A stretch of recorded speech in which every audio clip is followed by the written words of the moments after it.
Isa na namang sapalaran sa paghahanap buhay dito sa Lawan ng Laguna Lake. Nandito na naman tayo sa laot upang maghanap buhay para kumita para sa ating mga mahal sa buhay. Pero bago ang lahat, ito muna nag-umpisa ang lahat. Pagdating nga namin sa laot ay ako muna nagpunta rito sa kubo habang ang team ni Kuya Salde ay nandun na nga sa area na pupukutin at doon nga sila magkakaltsama doon dulo. Kailangan talagang sibagan sa araw-araw kung saan mayroong pagkakakitaan ay doon tayo basta malinis at tapat. At pagdating nga sa kubo, dumating na rin sina ma'am at antimano sila kagad ay nagkanaw ng kape. Napakasunod, maraming salamat po sa inyo. Kambabait po ninyo, hindi nyo po kami pinabayaan sa kubo. At nung nakita namin na medyo malapit na matapos ang kanilang pukot, kami nga ay pumunta na dito sa area para makita namin sa malapitan kung meron pang isdang natira sa area nila boss. At kahit nga pa paano meron na kami nakikitang tumatalon-talon na bangus dito sa kanilang area dahil nga medyo maluwag pa ang pukot hindi pa namin makikita kaagaran dahil nga medyo malayo pa.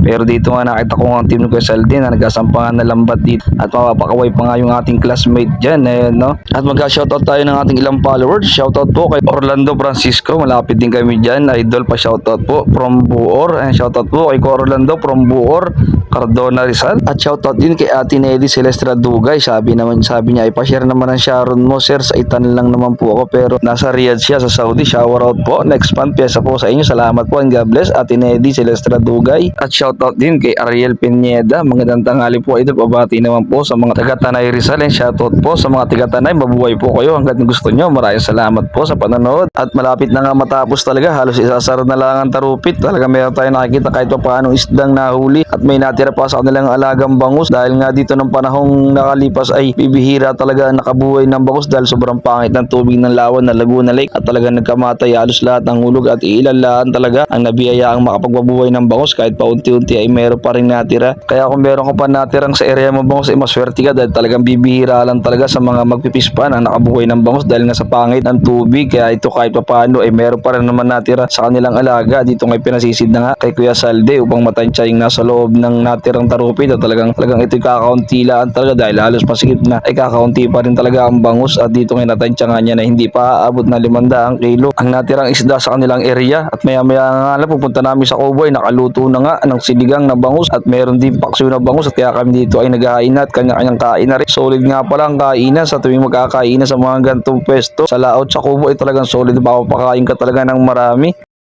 Hindi ako nagsahin, naroon ako sila. Oo, yung gamot yan.